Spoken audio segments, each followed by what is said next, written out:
Este es el tema que tenemos nosotros este día. Y aquí tenemos esto que está lleno de aplicaciones prácticas. Aquí la carta de Pablo a los Romanos comienza con aplicaciones prácticas en el capítulo 12, versículo 1, les recuerdo una vez más, donde dice así: que hermanos os ruego por las misericordias de Dios que presentéis vuestros cuerpos en sacrificio vivo, santo, agradable a Dios, que es vuestro culto racional. Vuestro culto racional, lógico. Así que teníamos ahí las dos formas de alabanza, de adoración, la que ofrecemos en este culto ahora mismo de forma directa, adoración al Dios vivo, y después la adoración de la ofrenda de nuestra vida, todo el cuerpo y alma, nuestra vida diariamente. Y ambas cosas están aquí en el primer versículo del capítulo 12. Y entonces comienza la larga lista de exhortaciones después de los primeros 11 capítulos de enseñanza doctrinal. Y entonces aquí en el capítulo 15, en el versículo 14, es donde comenzamos hoy. Y lo que tenemos en estos versículos, tenemos 4 temas de exhortación práctica. Y el primero está aquí en el versículo 14. Pero estoy seguro de vosotros, hermanos míos, de que vosotros mismos estáis llenos de bondad. Y ese es el tema. Y antes de comenzar con mis 4 títulos, llenos de bondad, el apóstol Pablo, a partir de muchísimos testigos e información que había recibido de gente confiable, sabía que la congregación en Roma estaba llena de buena gente, gente buena. Evidentemente eran pecadores, pero eran salvos por la gracia. Un pueblo que había procedido por el buen camino de la santificación. Eran buenos, eran amables, personas amables. Y los cristianos esperamos que son personas amables, consideradas. Y bueno, engloba estas cosas, donde están llenos de bondad, en el sentido de que no eran egoístas, no egocéntricos, sino más bien útiles. Sus mentes estaban siempre en otros, no en ellos mismos. Habían sufrido bastantes tribulaciones ahí en Roma, pero no tenían amargura a partir de esto, no. No eran exagerados en sus dolores, eran más bien generosos en sus corazones, llenos de templanza. Así que el apóstol puede decir, a partir de todo lo que ha escuchado, que estaban llenos de bondad y que estaban llenos de todo conocimiento también. Ese es todo el ámbito del conocimiento, uno doctrinal y práctico también. No solamente tenían la doctrina cristiana, sino que también tenían la ética cristiana.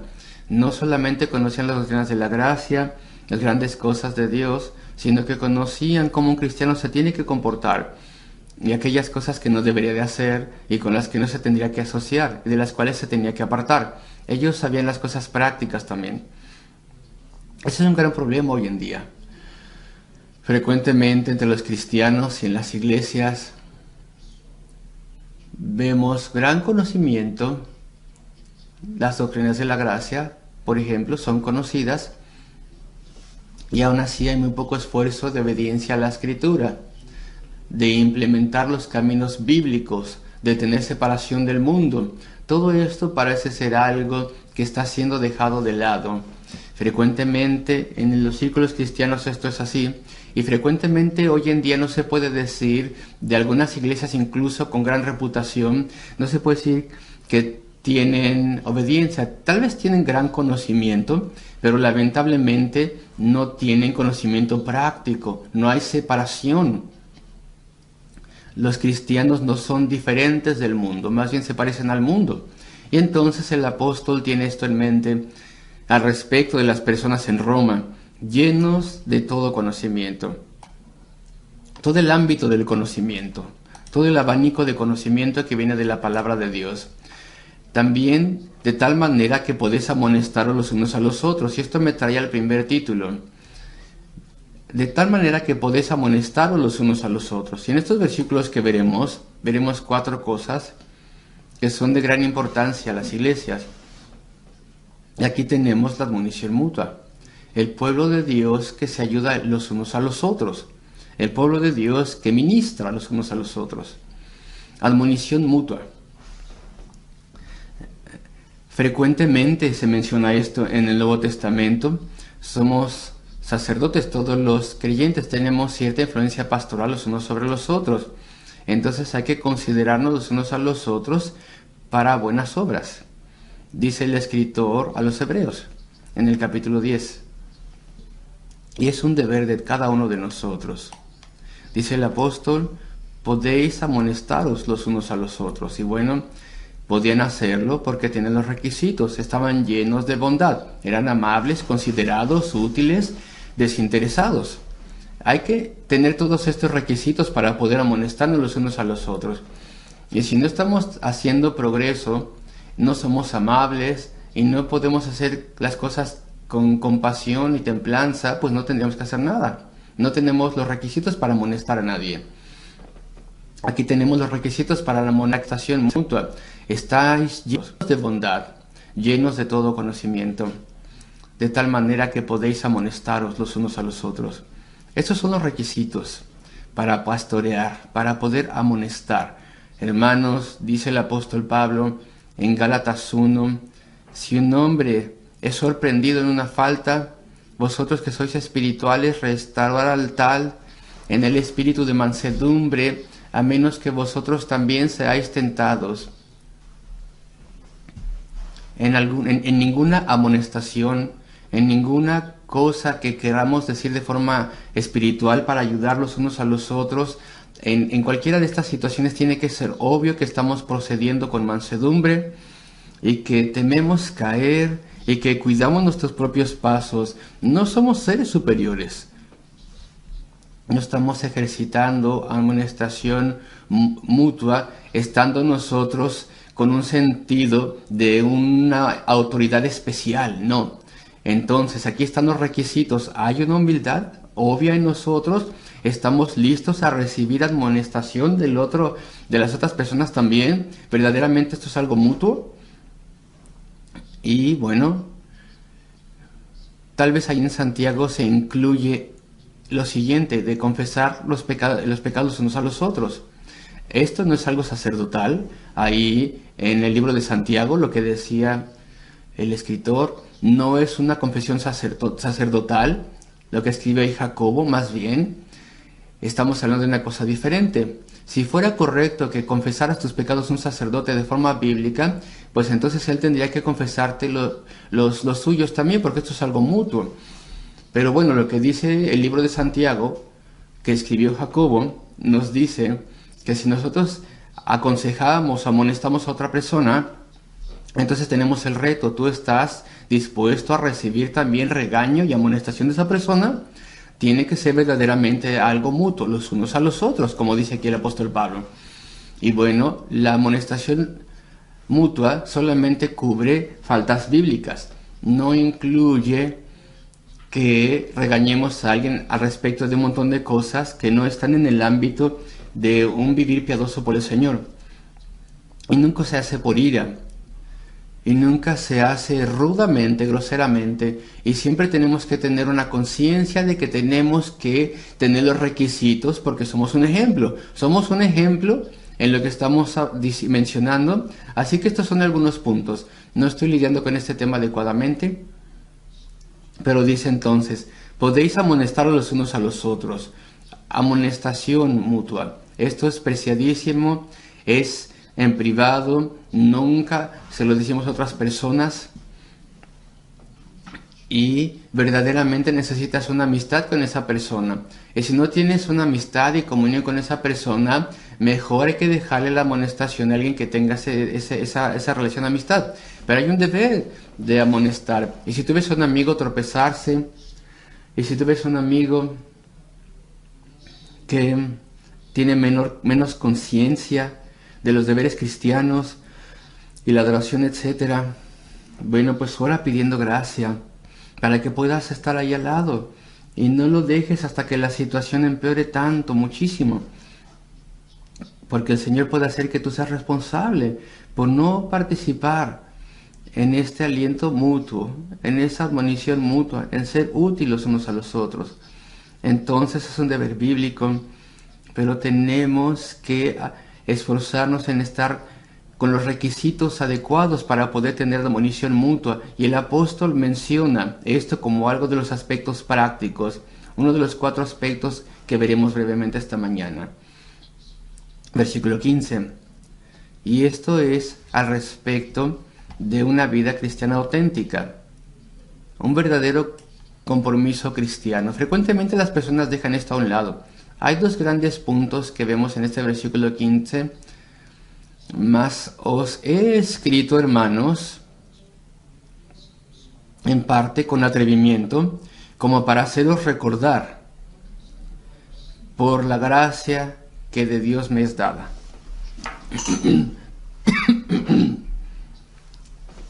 Antes de que diga lo que está diciendo el apóstol, vean la humildad del enfoque del apóstol.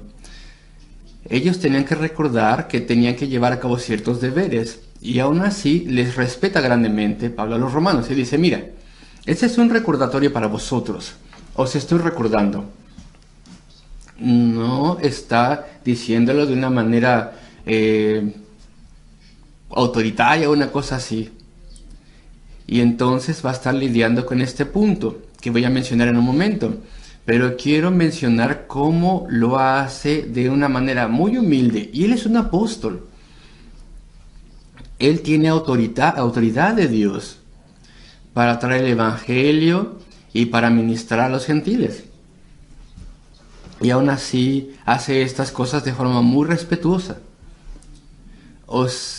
Donde dice aquí, mas os he escrito, hermanos, en parte con atrevimiento, como para haceros recordar.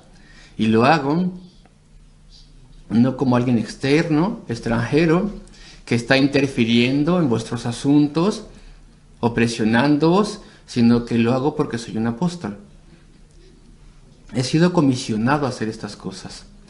Sin embargo, el punto está aquí, que en el versículo 16, para ser ministro de Jesucristo a los gentiles, ministrando el evangelio de Dios. Y mira esta frase hermosa: para que los gentiles les sea ofrenda agradable, santificada por el Espíritu Santo. La ofrenda de los gentiles. Pablo parece estar hablando como un sacerdote. Evidentemente no es un sacerdote. Todos nosotros los creyentes tenemos ahora igual acceso a Dios. Hay un sacerdocio de todos los creyentes. Sin embargo, Pablo utiliza el sacerdocio casi como una ilustración, como si estuviera participando en un sacrificio. ¿Y a quién está ofreciendo? A los gentiles. Los gentiles serán ofrecidos a Dios uno por uno. Cada uno es una ofrenda a Dios. Esta es una frase interesante, y algunas personas piensan que verdaderamente está haciendo referencia a los santos de Jerusalén que estaban en diferentes iglesias gentiles, y los mencionan en estos versículos. Vamos un momento a ver el versículo 25, mas ahora voy a Jerusalén para ministrar a los santos. Porque Macedonia y Acaya tuvieron a bien hacer una ofrenda para los pobres que hay entre los santos que están en Jerusalén. Había habido una hambruna en Judea, era serio. Las personas tenían hambre, y claro que había persecución, y muchas personas perdieron sus hogares debido a que se habían convertido a Cristo. Entonces Pablo tiene cosas que decir respecto de esta ofrenda que llevaría a Jerusalén, y también lo mencionaba debido a que esta misión que él tenía para llegar a Jerusalén iba a detener la idea que tenía de visitar a los romanos, y debido a que hay bastante en esta epístola respecto de la ofrenda de los gentiles para los pobres santos de las iglesias gentiles que estaban sufriendo en Jerusalén, algunas personas piensan que esto es a lo que se está refiriendo en el versículo 16. donde dice aquí, para que los gentiles le sean ofrenda agradable, santificada por el Espíritu Santo, a mitad del versículo 16. Y hay diferentes ideas que se tienen al respecto de lo que está diciendo el apóstol Pablo aquí. No es la interpretación del versículo común, no es la tradicional, y lamentablemente esta idea de que Pablo está hablando al respecto de una ofrenda de dinero de los gentiles para Jerusalén, que es para la del versículo, una exhortación práctica muy hermosa, que es para mí y para ti. Vamos a observarlo brevemente. Para que los gentiles les sean ofrenda agradable. No está hablando del dinero, está hablando respecto a los gentiles. En español se ve mucho mejor el sentido. Para que los gentiles les sean ofrenda agradable. Como aquellos que han sido creyentes, será una ofrenda para el Señor. Es una ilustración de la vida cristiana, una representación. El apóstol Pablo ya lo ha utilizado esta ilustración en la epístola. Versículo 12, capítulo 1. Así que os ruego por las misericordias de Dios, que presentéis vuestros cuerpos en sacrificio vivo, santo, agradable a Dios. Esta es la ofrenda de los gentiles que se menciona. Es la ilustración que el apóstol está utilizando a través de esta epístola. También la menciona una vez más en el capítulo 6, versículo 13. Voy allí un momento. Dice así: ni tampoco presentéis vuestros miembros al pecado como instrumentos de iniquidad, sino presentaos vosotros mismos a Dios como vivos de entre los muertos, y vuestros miembros, aquí hay una ilustración implícita del sacrificio, y vuestros miembros como instrumentos de justicia. Rendirnos al Señor. Y esto está a través de la epístola, este tema. Y el apóstol Pablo probablemente está medio citando Isaías 66. Y él cita de los profetas constantemente. Voy a leerles unas cuantas palabras de Isaías 66, 20. Es una profecía al respecto del tiempo del Evangelio, el tiempo de la iglesia. Y traerán a todos vuestros hermanos de entre todas las naciones por ofrenda a Jehová, en caballos, en carros, en literas, en mulos y en camellos, a mi santo nombre de Jerusalén, dice Jehová, al modo que los hijos de Israel traen la ofrenda en utensilios limpios a la casa de Jehová. Así que cuando los gentiles son salvos, y Sion es extendido, expandido a las naciones gentiles, los gentiles entonces serían una ofrenda al Señor. Entonces vamos de vuelta a Romanos 15, versículo 16, a estas hermosas palabras donde dice, para que los gentiles les sean ofrenda agradable. Te pregunto, ¿tú eres salvo? ¿Has confiado en la sangre derramada de Cristo? ¿Has venido a Cristo en arrepentimiento y has creído en Él para el perdón de tus pecados? ¿Has recibido nueva vida de Dios y una nueva naturaleza? ¿Y se te ha dado vida espiritual? ¿Y caminas con el Señor? Sí. Bueno, pues te has rendido. ¿Se puede decir de ti que te has rendido a Él, a Dios? ¿Eres una ofrenda, un sacrificio al Señor? Esta es la auténtica vida cristiana. Voy a decirte lo opuesto. Soy salvo y vengo a la iglesia los domingos por la mañana, adoro al Señor y después la semana me sobrecoge. Y estoy ocupado haciendo mis ocupaciones, dedicando mucho tiempo a la televisión, preocupándome por todo, no poniendo mucha atención a la oración y al compromiso al Señor y dedicarme al Señor, pues entonces nunca ha sido una ofrenda. Qué cosa tan extraña. Has confiado en Cristo, crees en Él para el perdón de tus pecados, de forma genuina, desde lo más profundo de tu corazón le das gracias y le amas, pero tú no eres completamente de Él. Tú no puedes ser descrito como alguien que ha sido ofrecido al Señor, que está rendido al Señor por completo y consagrado a Él. Pues este es nuestro segundo punto esta mañana. El primero habrá una admonición mutua y el segundo es que los gentiles y los judíos convertidos también los judíos y los gentiles convertidos son una ofrenda. Te entregas a Cristo y dices, aquí estoy, Señor, toma mi vida, Señor, cámbiame, úsame, Señor, en tu servicio. Y debes venir a la adoración tan frecuentemente como puedas en el día del Señor. Y a mitad de la semana escuchar la predicación de la palabra. Y si el Señor te da tiempo, debes venir también a servirle, a tener participación, a ser instrumento, a ser mensajero de Dios, a hacer bien a otros, a hacer buenas obras por el Señor y a expandir el Evangelio de Cristo, porque tú eres de Él, le perteneces, Él es tu prioridad, Él tiene prioridad sobre ti. Evidentemente tienes que hacer cosas en el mundo, tienes que cuidar a tu familia, tienes que tener un hogar, tienes que cuidar a los tuyos, hacer las cosas correctamente, bien claro.